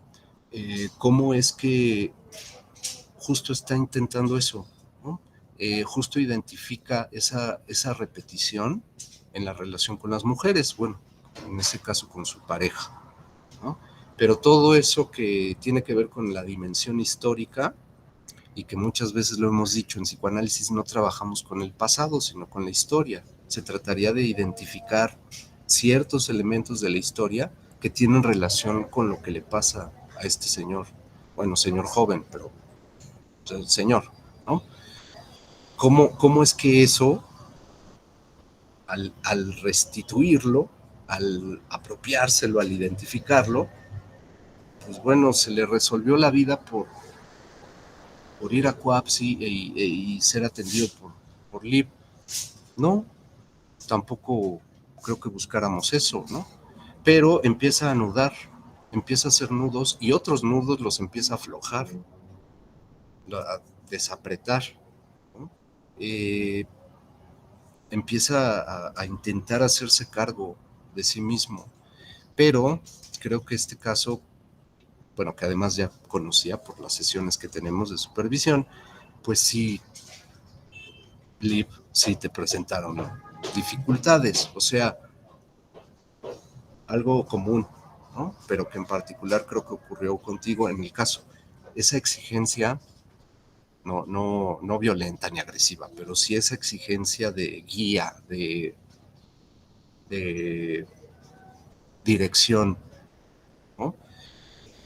Eso, el tema del ser directiva y el tema de cómo entendemos o cómo ubicamos el rollo de la neutralidad, ¿no? El rollo de abstenerse de, ¿no? O sea, una cosa sí estamos de acuerdo en que existe la teoría de los discursos, ¿no?, y que el discurso del analista, pues justo es algo básico, ¿no?, que tendríamos que tener firme allí en la intervención. Pues sí, o sea, eso que ni qué. Sin embargo, hay momentos de urgencia y hay momentos, ¿no?, si lo vemos como un proceso, pues hay momentos donde uno interviene desde otro lugar, ¿no? Y a veces, pues no es que esté mal ni bien, sino que hay una intervención. A veces hay intervenciones sí directivas y no es un pecado, ¿no? No es ningún tipo de echar por la borda al una traidora, ¿no?, del psicoanálisis. Creo que eso ya obedece a otro tipo de discusiones, ¿no?, entre grupos y sectas psicoanalíticas. Acá más bien el comentario que hago, o que más bien te pido amplíes, el punto pues, es ese, el tema del ser directivo, ser directiva o no, o cómo piensas eso, ese otro tipo de intervenciones que de primera instancia, yo pienso que por prejuicio, pero creo que es en general. De primera instancia uno piensa, eso no es psicoanálisis, eso no tiene nada que ver con psicoanálisis, y además tache, ¿no? O sea, todos quién sabe qué hagan en Coapsi y como que hay cosas raras. Yo pienso que no hay ninguna cosa rara, que si hay elaboración, si hay trabajo, pues eso se va diluyendo, ¿no? La confusión empieza a ser diluida y se empiezan a definir las cosas, ¿no? Pero creo que en este caso en particular, pues sí, creo, pienso que tuviste que operar o intervenir así, directivamente a veces. Y la gran mayoría del tiempo no. O sea, en algunas ocasiones sí ocurrió eso. Pero sí estaría bueno, creo, ver qué piensas sobre esos puntos. Entonces, bueno, yo con eso termino, con esos 2 puntos para cada una. Y para después pasar con el público. Muchas gracias y muchas felicidades. Está muy bueno el trabajo que hacen. Súper, súper bueno. Y además ya por ahí, sí, bien agradecido que estoy, porque sí apoyan un buen el trabajo que hacemos. Me parece que lo que hacen es muy importante. Bueno, ¿alguien quiere con tú, Rebe? ¿Quisieras empezar? Sí, pues sí, creo que, digamos, hablando como de las complicaciones del caso un poco, sí era un poco en cuestión a este delirio, ¿no? Pues que, o sea, bueno, yo lo que busqué era enfocarme en lo que decía, ¿no? Ella, justamente en esto de darle este espacio, ¿no? De escucha y, como dice, abran cancha y que elabore, ¿no? Pero que también, digamos, me dificultó un poco el preguntar sin cuestionar demasiado el delirio, ¿no? O sea, no se trataba de que ya no existiera el delirio, ¿no? Y de que se diera cuenta de que no existe la magia y todo esto, ¿no? Sino lo que yo buscaba era preguntar, ¿no? ¿Y qué quieren esos espíritus, no? ¿O por qué están ahí, no? ¿Por qué, no sé, digamos, hacer preguntas que pudieran dirigirlo, ¿no? Sin cuestionarlo demasiado. Creo que eso fue, digamos, a lo que estuve atenta. Y creo que se logró, afortunadamente, porque, pues sí, ¿no? La paciente iba dando cuenta que, bueno, se daba cuenta que, bueno, los espíritus estaban ahí, ¿no? Y que ella tenía como esa capacidad de interactuar con ellos, pero que no le hacían nada, ¿no? Y entonces enfocarnos un poco en eso, ¿no? Que estaban ahí, que rondaban, pero que, digamos, la acompañaban, ¿no? Entonces verlo, intentar verlo como algo positivo, ¿no? Intentar, pues no quisiera decir canalizarlo, pero sí dirigirlo, ¿no? Un poco a ciertas cosas. Y sí, creo que eso fue como principalmente lo que pasó. Y bueno, también tomando en cuenta, como dices, que es una niña, pues, o sea, de 11 años, como que en momentos, digamos, al principio yo decía como, bueno, ¿será esto una fantasía normal en un niño o no, no? Y luego también cuestionarme a mí misma el por qué me estoy preguntando si es normal o no, ¿no? Si justamente es un caso particular, es una niña y es su subjetividad, ¿no? A la que tenemos que atender, no al si es normal o no. Entonces, pues sí, creo que es principalmente eso y bueno, también evidentemente está la demanda de la madre, ¿no? Que me decía, no, pues es que no me hace caso, ¿no? Y que me dice, ay, mamá, ya tú tranquila, o sea, ya deja de estresarte por esas cosas que no importan, ¿no? Y que la madre como que no sabía qué hacer, ¿no? Eh, y bueno, pues sí, también tuve algunas sesiones con la madre, fueron 3, al principio, a la mitad y al final. Y pues sí, ¿no? Darle a entender también un poco a la madre, bueno, decirle, no aconsejarle, pero decirle que bueno, que su hija, pues la madre, ella decía, ¿no? Que su hija pues, era muy imaginativa, ¿no? Y tenía muchos talentos. Y pues darle a entender que esos talentos son algo positivo para ella, ¿no? Y que son algo que si la paciente pues quiere desarrollar, pues dejar que lo desarrolle, ¿no? Que lo exprese y que se exprese, ¿no? Dentro de la familia.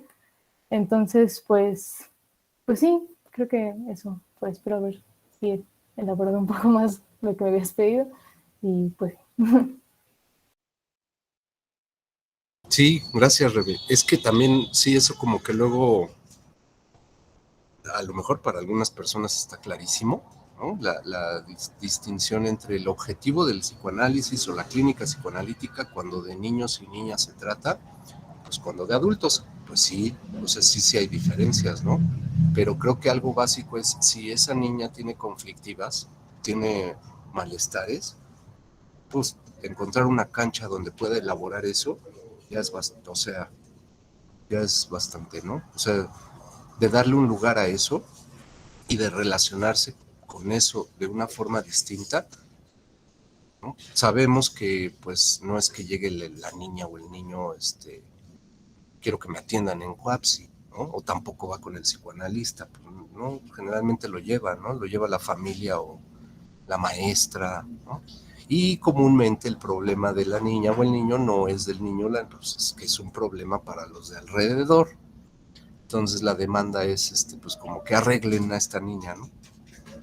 Pónganla bien porque acá ya no me obedece, no hace lo que debe de hacer. Bueno, ¿cómo escuchamos eso?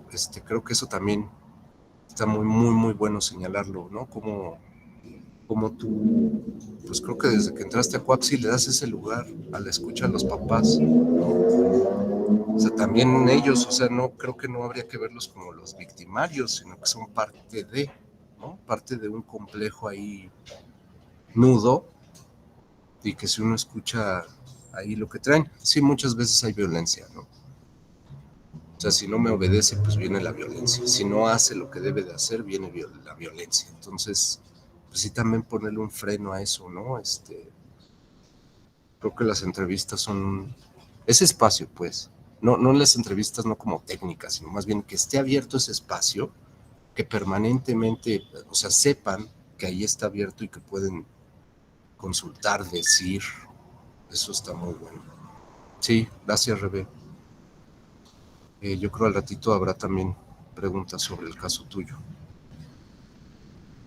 Y Lip, Bueno, referente a lo que habías comentado y a la pregunta en específico que me hiciste de las intervenciones, creo que en su caso en particular sí tuve muchas dificultades, ¿no? Como en el sentido de la dirección, por el hecho de que era constante, ¿no? En cada sesión, como comenté, pues prácticamente lo que conté fue lo que pues trabajamos las dos sesiones, ¿no? Era como nos basábamos en este mismo discurso y si acaso veíamos como más como vueltas al mismo tema, luego pues parte como de su naturaleza, ahora sí que como filósofo, digo, también nosotros tenemos nuestro propio discurso, pero en cuestión de su discurso había mucho pues esto de tratar el mismo tema de diferentes vertientes, preguntarse a sí mismo, muy filosóficamente, ¿no? Tratándose a sí mismo de esta manera. Entonces, desde esa perspectiva, como que él trabajaba y elaboraba, pero al mismo tiempo, pues siempre recaía, ¿no? Como en el hecho de decir, pero ¿qué hago? ¿No? Entiendo mi problema, entiendo las cuestiones que podría tratar, entiendo que a lo mejor, pues el tiempo no está perdido, ¿no? Y que podré hacer algo. Sin embargo, mmm, no, o sea, no había como una respuesta del quiero hacerlo, ya voy a hacerlo, sino más bien preguntarme directamente cómo puedo hacerlo, ¿no? Basándome mucho en, no sé si a lo mejor yo también soy una mujer, ¿no? Y por eso a lo mejor podría yo saber cómo acercarse, porque estaba mucho la cuestión de decir, bueno, no sé cómo acercarme de una manera en la cual no se me malinterprete. Y también era preguntarle por qué te malinterpretarían, cuáles son tus intenciones, ¿no? Porque se malinterpretaría el acercarte hacia alguien, ¿no? Entonces estas como un poquito de intervenciones sin respuesta daban todavía vueltas al, no sé, ¿no? Había muchas también respuestas a las cuales no sabía como el por qué las pensaba así, ¿no? Como el hecho de decir, no sé por qué creo que voy a arruinar las cosas, intento hacer algo. Entonces en este intentar hacer algo es como, ok, voy a empezar por el inicio, ahora sí que empezamos por el inicio, pero ¿dónde empieza ese inicio, no? Y sí, justo sí tuve que hacer como algunas intervenciones pues directas en el hecho de decir que hay particularidades debido a que yo no conozco directamente a su pareja, entonces no puedo decirle justo como qué hacer, ¿no? Y aún así tampoco podría. Y es como un, ¿tú qué quieres hacer? ¿No? Y un poquito el decir, bueno, a lo mejor podrías intentar, lo único que sí hice como intervención de decir, como, ¿qué podría hacer? Es intentar empezar, ¿no? O sea, intentar como Diosito le dé a entender, como quiera, como se sienta a gusto, porque esto también es otra cuestión importante. ¿Realmente quieres acercarte? ¿Realmente quieres trabajar esa cuestión en ti? ¿Realmente quieres de cierta manera ser esa nueva persona? Porque al parecer se exigía ser una persona totalmente diferente, ¿no? Basándose en una serie de pasos, pero él estaría cómodo con esa serie de pasos y como todos estos cuestionamientos que parecían tener o no tener sentido. Entonces, pues más o menos en eso nos basamos y, y sí, mucho de mi trabajo no fue decirle que no podía, porque eso creo que es importante. O sea, no decía que no podía darle instrucciones, simplemente era tú qué quieres hacer y por qué no quieres hacer. Entonces, como que eso se lo cuestionara él mismo y él mismo se sus propias respuestas. Y más o menos así fue como tuve que intervenir o se me hizo pertinente intervenir. Ujú. Sí, y que también, bueno, tocaste otro tema, ¿no? Que pues tú como ya casi, pues egresando, ¿no? De la licenciatura, el cómo a veces, pues piden continuar. O sea, hay un encuentro, hay un trabajo, hay efectos, ¿no? Y pues quieren continuar en otro contexto. ¿Qué hacer ante eso? Bueno, es un problema, ¿no? O sea, un problema a tratar, a resolver, cómo es que el orden transferencial pues hace que quieran seguir en otro contexto, no en el institucional, sino más bien en la clínica privada, ¿no? Y eso sí es un punto para, para discutir si conviene, si no, bajo qué condiciones, estamos en una institución, cómo es que eso hay que tener como cuidado, ¿no? O sea, todo eso me estoy refiriendo como a lo que sigue, ¿no? Después de Cuapsi, ¿qué es lo que pudiese seguir para trabajar? Pero, gracias, Liv. Pues creo que habían escrito, bueno, son felicitaciones. Laura en cancha, déjenlo que labore. Pues Sara dice justo es hablar de la función. Más felicitaciones. ¿Alguien quisiera abrir su micro y comentar, preguntar, intervenir? O es que, bueno, yo diría que abrir su micro, si es posible.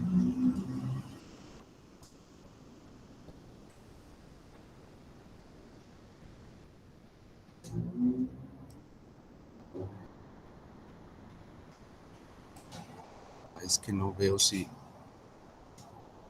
No puedo ver si alguien levantó la mano.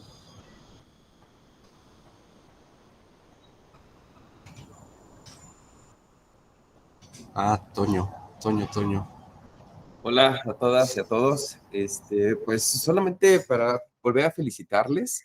La verdad es que, bueno, ha estado un poquito intermitente el día de hoy, por eso he mantenido la cámara apagada, porque labores de la coordinación. Pero el escucharles, la verdad es que ha sido, pues, bastante sorprendente. Creo que si algo, como bien apuntaba también Georgel, este, de dedicarse a los espacios clínicos que tiene que ver con la historia, no tiene tanto que ver con el pasado, sino con cómo se está nombrando esa historia, cómo se habita, cómo se atraviesa, ustedes están dando cuenta de las implicaciones que incluso a veces transferencialmente nos ocurren, ¿no? O sea, escuchaba un poquito también a Liv, ¿no? Sobre a veces esto que me gustaría a lo mejor dar una indicación, pero también quedar en ese registro donde pues al menos lo que se puede hacer es esto, donde se puede generar entonces el espacio, donde se puede generar el campo de acción, es con en este caso con la paciente o con la consultante que estuviste tratando, que estás tratando, pues a veces queda en eso, ¿no? Y trabajar eso creo que también es algo bien importante para dar cuenta de dónde quedan nuestros alcances también en esta práctica, ¿no? Y eso a veces cuesta trabajo dimensionarlos, porque pues no estamos en un plano educativo de decir, usted tiene que aprender a ser padre o a ser madre o a hacer esto o a hacer aquello, sino es cómo atravesar esto y pasar a otra cosa o generar entonces esa posibilidad de un espacio de escucha y un espacio de seguridad. Entonces, seguridad en el sentido de que puede ser escuchado, bueno, o sea, no seguridad de que va a ser un panic room, no, tampoco. Entonces, pues nada más que felicitarles y la verdad que chévere escucharles.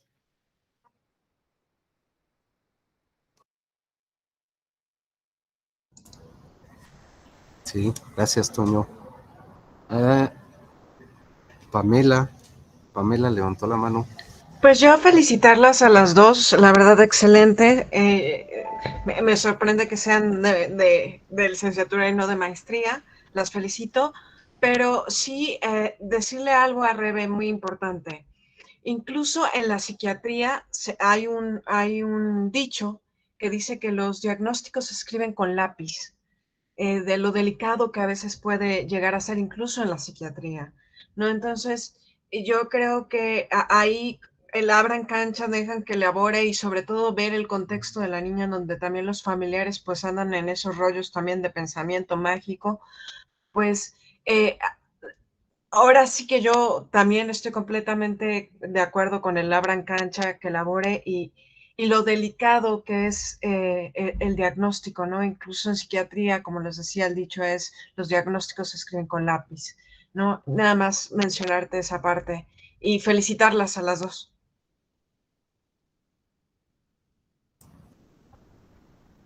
Sí, gracias, Pamela. Rebe, ¿quieres comentar algo sobre el diagnóstico? Pues no realmente, o sea, pues sí, ¿no? que sí, esa es una cuestión delicada, ¿no? Y que creo que justamente a lo largo del caso, pues estuve contemplando eso, ¿no? Que digo, estamos trabajando con una niña, ¿no? Y bueno, las actividades que hacemos, pues predominan dibujar, ¿no? Escribir, contar historias. Y justamente creo que siendo una niña de 11 años, como que dices, bueno, no, o sea, tampoco quiero que se desborde, ¿no? Tampoco quiero que el delirio no sé, se dirija hacia donde puede repercutirle, ¿no? Entonces, sí pues ir con cuidado, ¿no? Y abrir el espacio, pero dirigirlo también, ¿no? Entonces, pues sí, eso. Gracias por el comentario, Pamela. Sandra también levantó la mano. Sí, pues un poco también disculpándome, así como dice Toño. Aquí yo compartiendo intimidades, pero mi perra anda muy enferma, entonces estoy un poco apurada, pero sí las escuché, no como yo hubiera querido, pero lo que les llegué a escuchar sí me sorprende, además que se avienten, así como dice Georgiel, ¿no? A casos tan complicados. Y más bien nada más abonar lo que dice Georgiel, sobre todo en este momento donde las sesiones no pueden ser tan largas, donde el trabajo no puede ser así con todo el rigor de que se haga el tiempo que sea necesario. Y no sé, pregunta para Rebe, incluso para Io, que mañana tenemos un encuentro, y para Georgel, que era una inquietud que a mí me llevaban a preguntar también los compañeros de octavo, que me decían si podían hacer, como bien decía Georgel, algo más directivo. Y yo les contestaba que sobre todo mientras no fuera porque no hay un fundamento, ¿no? O sea, que no sea de, pues de pronto, ¿por qué no? Le doy una instrucción porque no se me ocurrió hacer otra cosa, pues ahí sí no.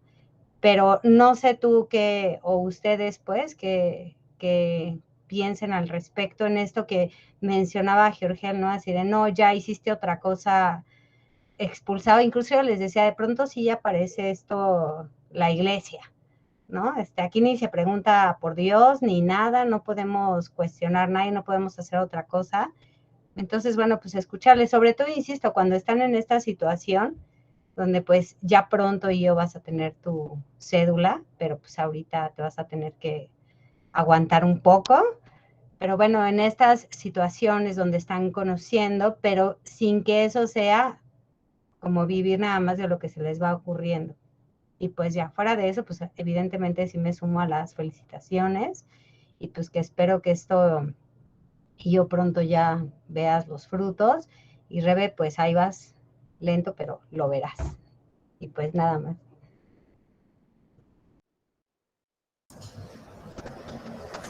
Sí, alguna quisiera, sí, Liv, por favor.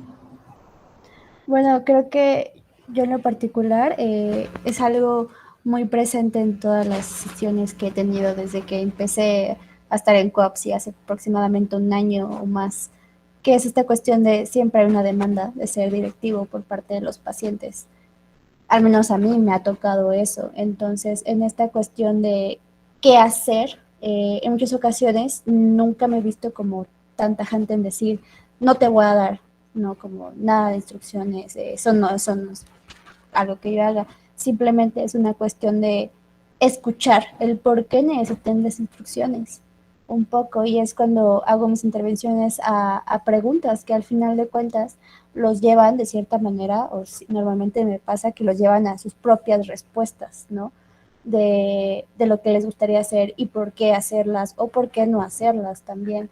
Entonces, en ese sentido, a lo mejor siento yo que una cuestión directiva no hace mucho sentido, ¿no? Y me pongo, ¿no? También desde esta perspectiva en la cual yo también he sido paciente y yo también he querido respuestas, pero en algunas ocasiones, cuando he tomado a lo mejor terapias más directivas, estas respuestas tampoco me llenan. Pero ¿por qué no me llenan? Yo siento que también es una cuestión propia, ¿no? Y entonces es lo que también a mí de cierta manera trato de comunicarles de alguna manera a mis pacientes, que es un decir, tienen que ser a lo mejor cambios que tú quieras generar que sean sostenibles, ¿no? Porque al final de cuentas no serviría de nada que yo diera instrucciones que alguien no piensa seguir. Entonces, en ese sentido es un poquito el escucharte hacia adentro y el saber por qué tienes esta demanda y hacia dónde la quieres llevar. Por lo menos esas son como yo quisiera llevar o llevo las sesiones. En ese sentido, la gente que me pide pues ser justo directiva.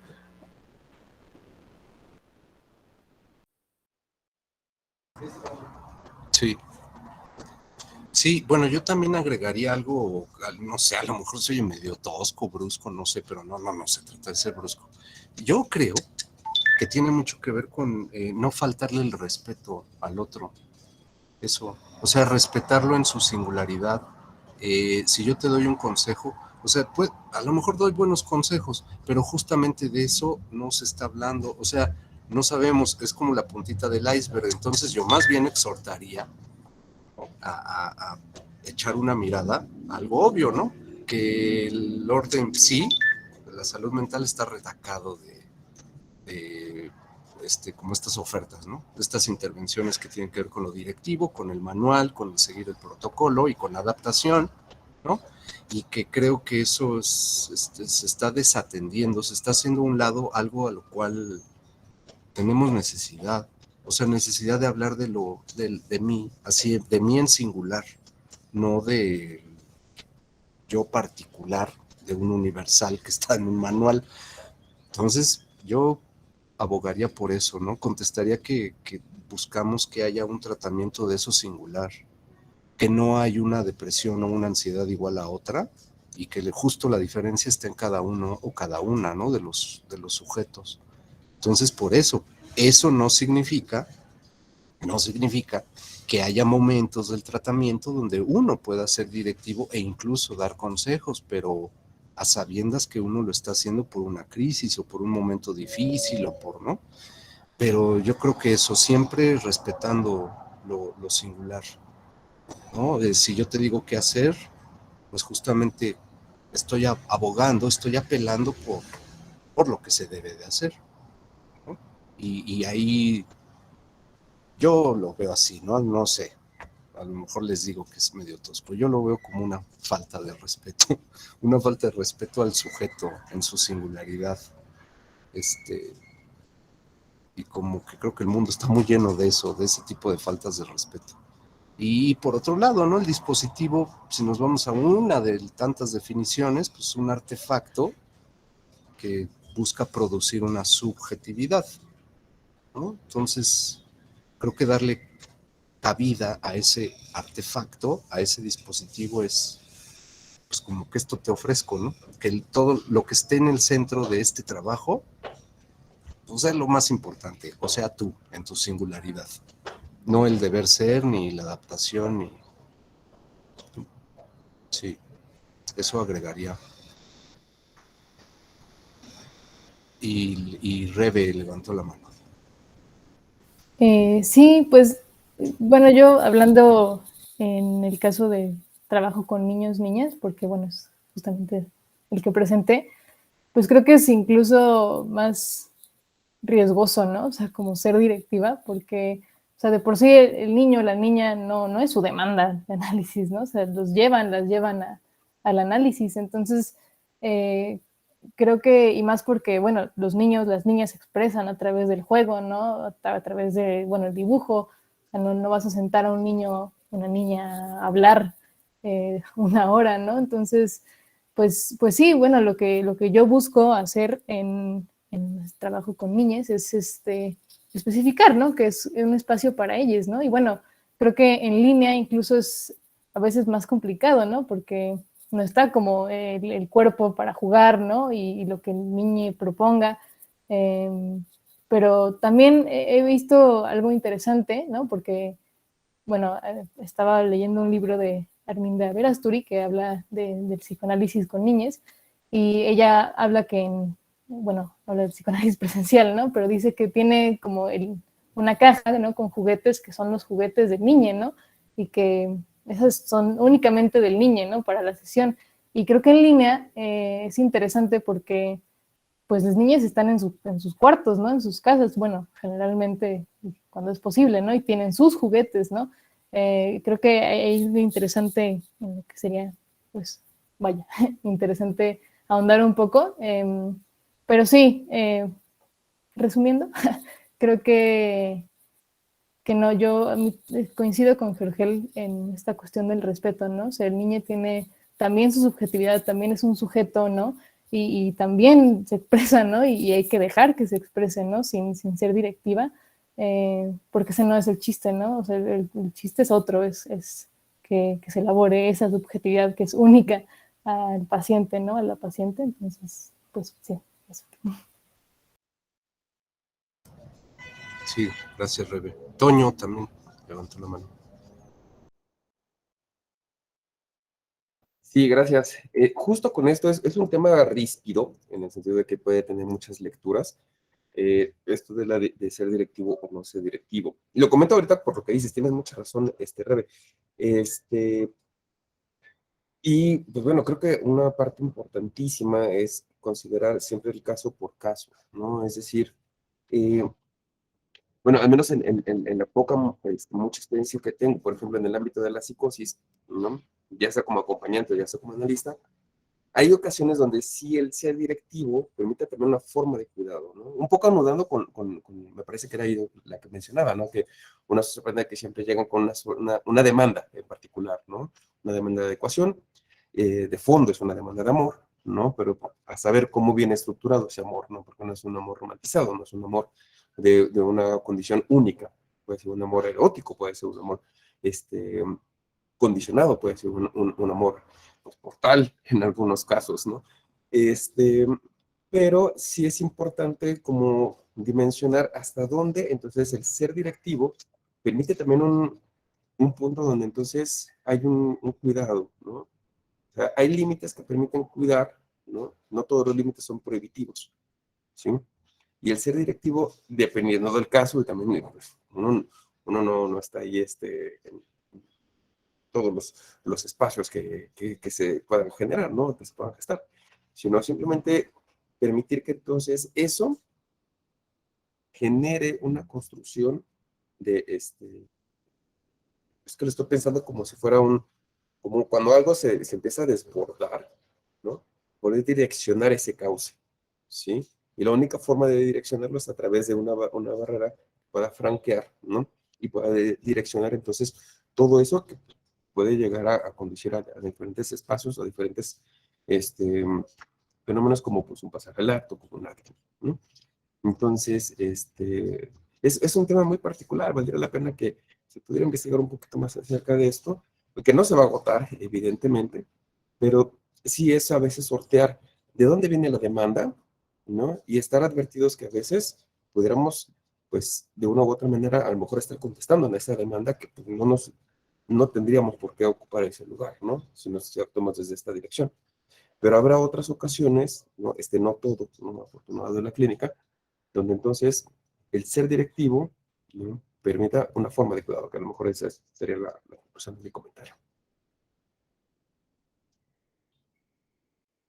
Sí, gracias, Toño. Sí, sí, Pati. Pues me sumo a la felicitación también para el trabajo de ambas, la verdad bien interesante y súper profesional, por decirlo de alguna manera, su trabajo y su presentación. Yo me sumo pues a lo que ya comentaron ustedes con relación al caso por caso.